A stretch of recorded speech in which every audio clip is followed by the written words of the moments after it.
Hi guys, in this video I wanted to review and compare 3 different hostels I stayed at the last month, which one was Selina, Mayan Monkey, and Nomads Experience Rooftop. So I'm gonna give you my personal experience, and just to let you know, I actually stayed at a week at the one in Playa del Carmen, not the one in Cancun. But when I went there and visited it just to check it out, I kind of got the same vibe. So, and then I read a lot of the reviews. So a lot of people had similar experience. So it's not technically the Cancun location experience, but I have a feeling it's going to be very similar. So we'll go ahead and get started here. So the first category, and just so you know, I have 11 different categories that I broke it down into.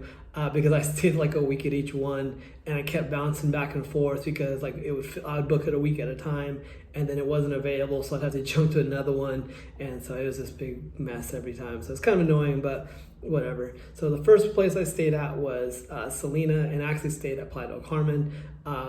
And then I went from there to Mayan Monkey, and then when they were booked up, I went from there to Nomads Experience. So we'll go ahead and get started here. First, if we go based off of first impressions, I enjoyed Mayan Monkey a little bit more, mainly because it was a little bit nicer.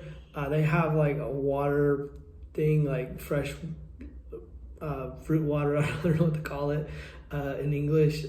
I was frescas, so we call it in Spanish. Other than that, when you walk into Nomads, it's very, and just so you know, it's very impersonal at all 3 locations. It's business only. It's kind of, you know, like, I don't know, just like typical hotel experience. But I was a little turned off by that. At each location, I just felt like the people just hated their job. So don't go there expecting a warm greeting like you get at some hotels.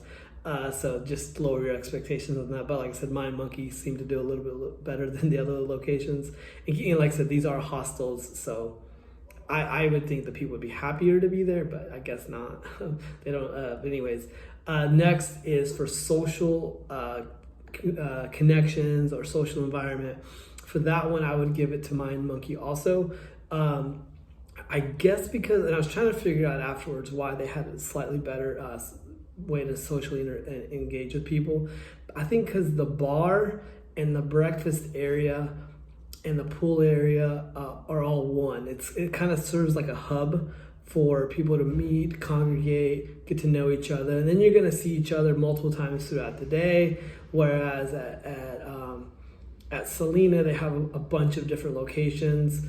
So even though they do have a main bar area, not a lot of people meet there socially. Then they have all these other activities going on. So I just never really got into flow, never really met anybody at Selina, to be honest with you, which is fine. I mean, I wasn't like jumping out at people and trying to engage them in conversations, but it seemed like at Nomads and at Mayan, it kind of happened more naturally.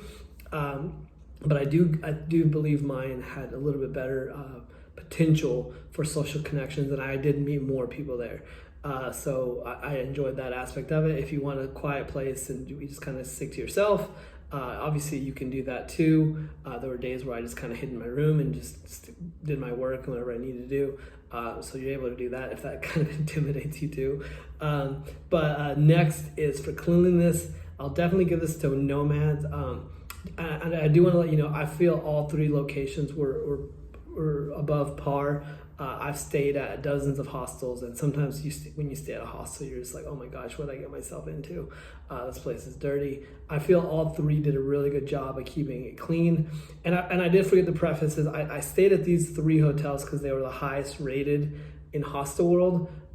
So I didn't want. I've stayed at more than my fair share of crappy hostels. So I didn't want to stay at a crappy one. I wanted to stay at a decent one with a decent location for a decent price. So that was how I chose these 3 locations.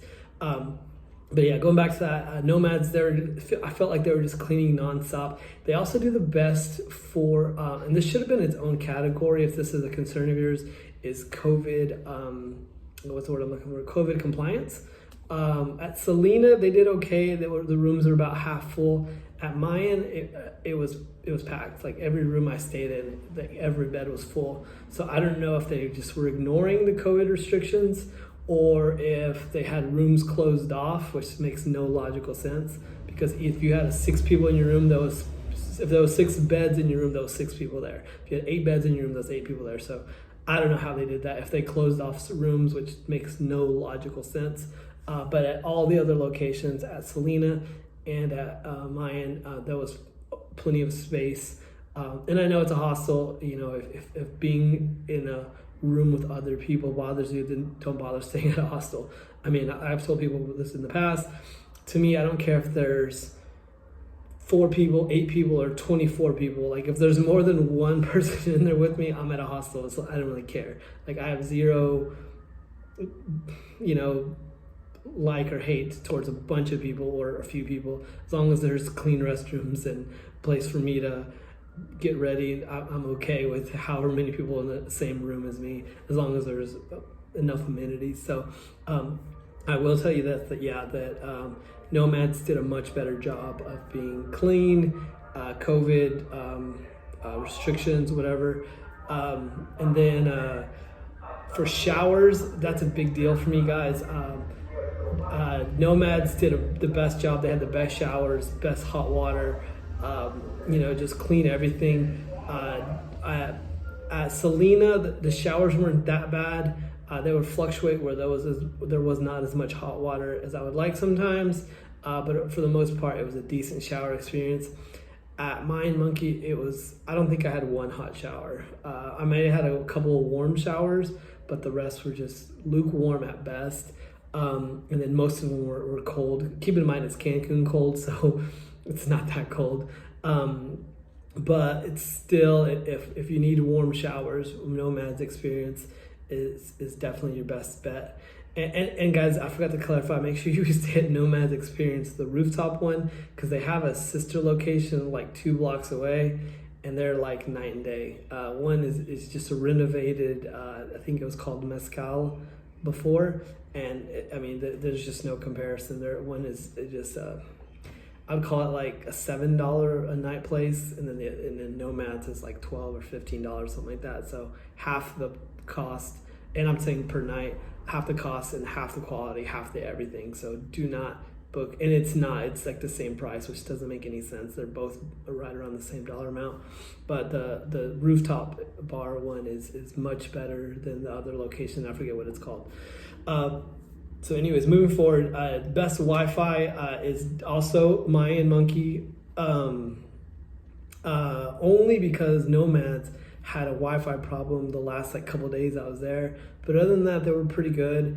I only had one bad experience at Mayan Monkey. I was in the room furthest away from the center, and it was room 107. I wrote it down because I was like, I'm never staying there again. I just could not connect to the Wi-Fi. It kept kicking me off. But and that was only the first night, because I only booked it for one night just to kind of check it out. And then when I extended my stay, they moved me rooms, and I was like, oh, that's awesome, thank you. And I mean, they just did it because, I don't know, my reservation was different. So that was the only place I had problems. Selina, I didn't have it in my room, and that was why it was a deal breaker for me to stay at the Cancun location, was because if I don't have Wi-Fi in my room, I just feel like extremely restricted on being able to work, and I work remotely, so I need to have Wi-Fi in my room. Otherwise, I'm in the hallway and listening to people's conversations as they're walking by and all this other stuff, and so I needed it in my room. And most people, if they see you on your computer working, they tend to be pretty quiet, especially if you're on the phone. So I really like that. Maybe they quietly hated me, but everyone was really nice. I apologized to everyone. I said, hey, I'm sorry, I have to work. I hope this doesn't bother you, and everyone was super cool. So if you're working remotely like I am, then you know, I think you'll have a good experience as long as you're able to work from your room. And at Selina, I wasn't able to work from my room, and they do have a co-working room, but same thing. I have to make calls, and it was so quiet in there. I felt awkward making calls in a quiet room. And they do have call booths, like telephone booths, but you can hear everybody talking. So it's more of like a formality to go in there. It's like just to be polite to other people. You go in there to make calls, but it's the same thing. I mean, you might as well just make calls from that room, because that's what a lot of people do. They just make calls from that room, which is fine, but I just didn't enjoy that experience. So I typically make calls from my bed, which is kind of funny, but I just felt like that was the most private location for me to be at. So I'm not listening to other people's conversations, and other people aren't listening to my conversations. So just so you know. Also, next I want to move to food. Now, as far as like in hostel food, Mayan Monkey, just to let you know, does have a free continental breakfast. So they automatically win that. The food I saw that they serve and sell, it just looked very basic. I mean, it looked good, not gonna lie, and that's how it was for all the locations. Actually, I will take that back. We'll go back to inside the bar. As far as like ordering food, and this, I will give to Nomads Experience. They actually have a really good restaurant upstairs. It's called Rooftop. So if you're gonna order food, they definitely win that. But as far as like the free food, then Mayan Monkey wins that. So I guess it's a toss-up. And then at Selina, like I said, I would typically, when I go to a location, when I go to a new hostel, I'll typically sit at the bar, order like a coffee or a beer, just kind of talk to people, see what people are ordering and stuff, just kind of, because I hate overpaying for average food, especially when Mexico has so many good food places that are like really affordable prices. And the hostels tend to like up their prices, and they tend to be not as good of food. Whereas at Rooftop, at Nomads Experience, the food is actually really good and fairly priced, not overcharging people, but not cheap. It's definitely not cheap. So just so you know that. But as far as food nearby, I definitely would give that to Nomads Experience, only because it's that. Okay, so here's the give and the take. If you're in the hotel zone, all the restaurants in the hotel zone, for the most part, that are like sit down and nice, they're overpriced and they weren't that good. I mean, I went to about 10 locations, and there was maybe one or two that even tasted decent, and they were all overpriced. There are little taco stands like hidden in between like the restaurants, and there's like 10 little taco stand type places. Those are moderately priced, but the food was just moderately good, so that's why I just don't. It's okay. Whereas at Nomad, you're near downtown, so there's just literally hundreds of food places nearby. So if you want to try out new places, I would definitely recommend Nomads, because you just have infinite number of options nearby without having to take a bus or anything like that. So the next option is location, and really I actually put beach closeness because that's how I would judge it. Like I said, if you want to be close to restaurants and downtown, I would give it to Nomads. But as far as for beach closeness, I would give it to Mayan Monkey and Selina Hotel Zone. Like I said, I never stayed at the Hotel Zone Selina, only because I just couldn't risk having bad Wi-Fi.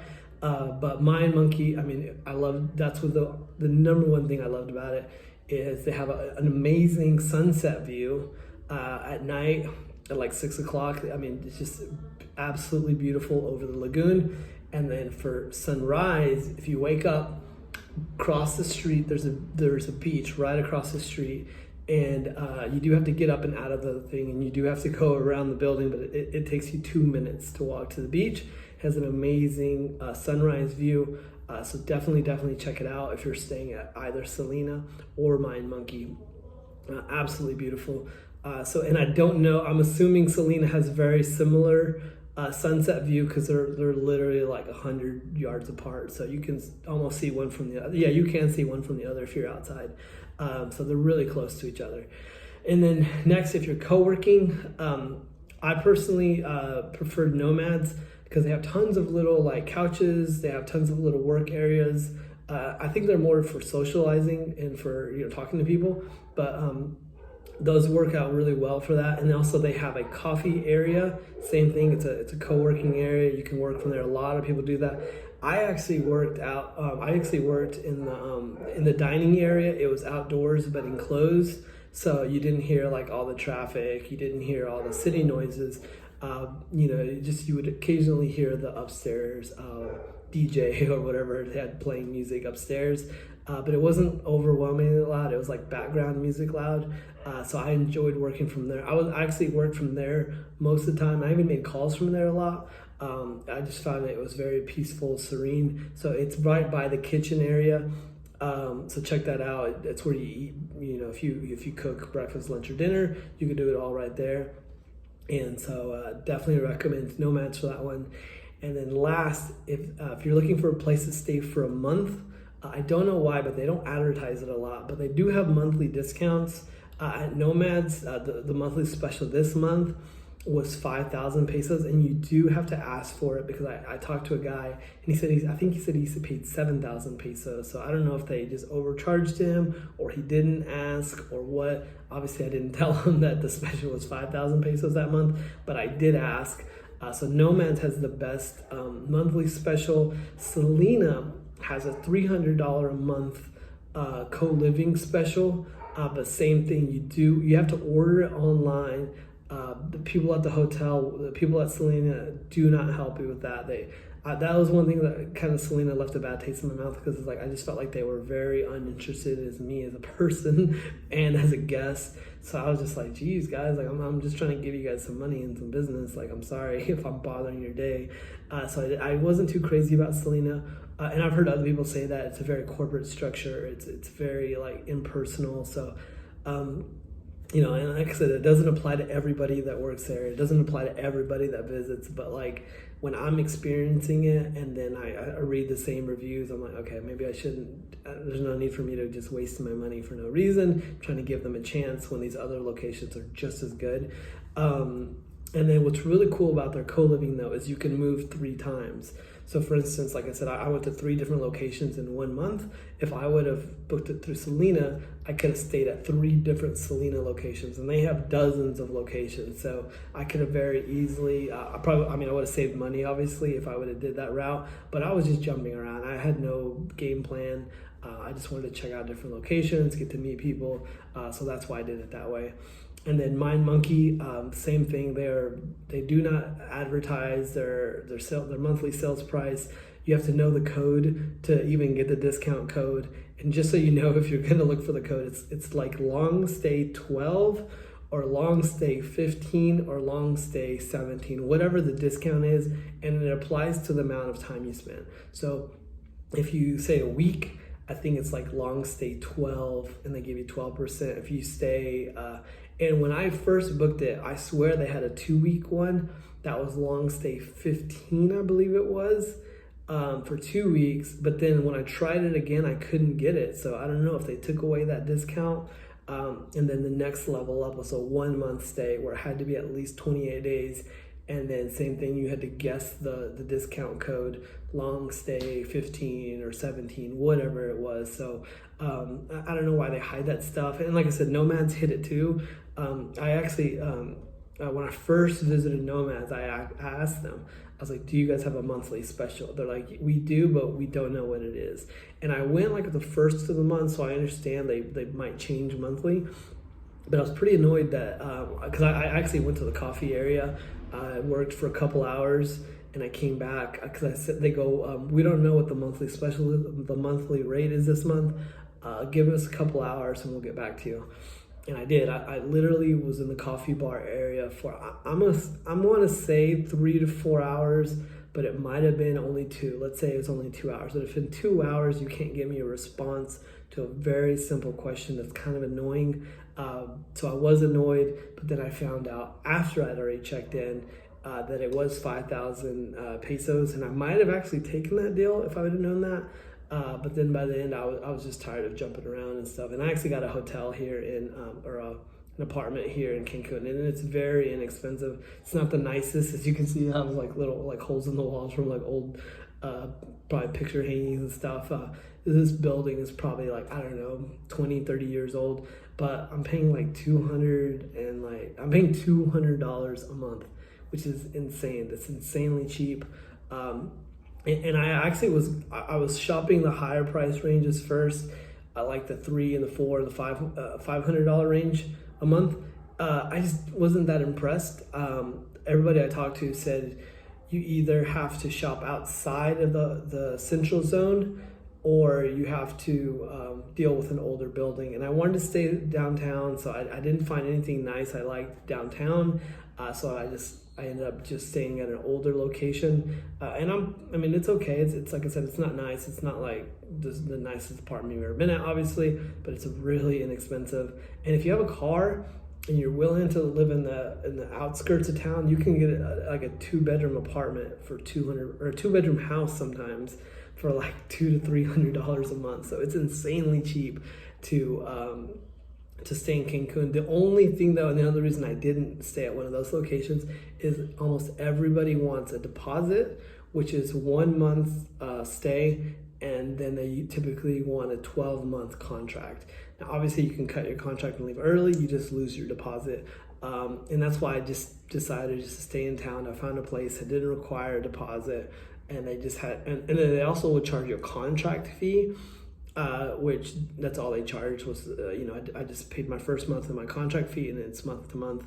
But there's an infinite number of options here in Cancun, from really, really nice, on the beach, obviously expensive, to very affordable, close to downtown, close to everything, for a very affordable rate, guys. So I hope you enjoyed this video. Sorry for being too long. I went on a couple side tangents, but I just had a lot of stuff I wanted to help you with. Hopefully that helped you. And if you have any questions about it, let me know. Let me know in the comments. I'll try to answer any questions I have for you about visiting Cancun or staying in Cancun. All right, thanks guys, bye.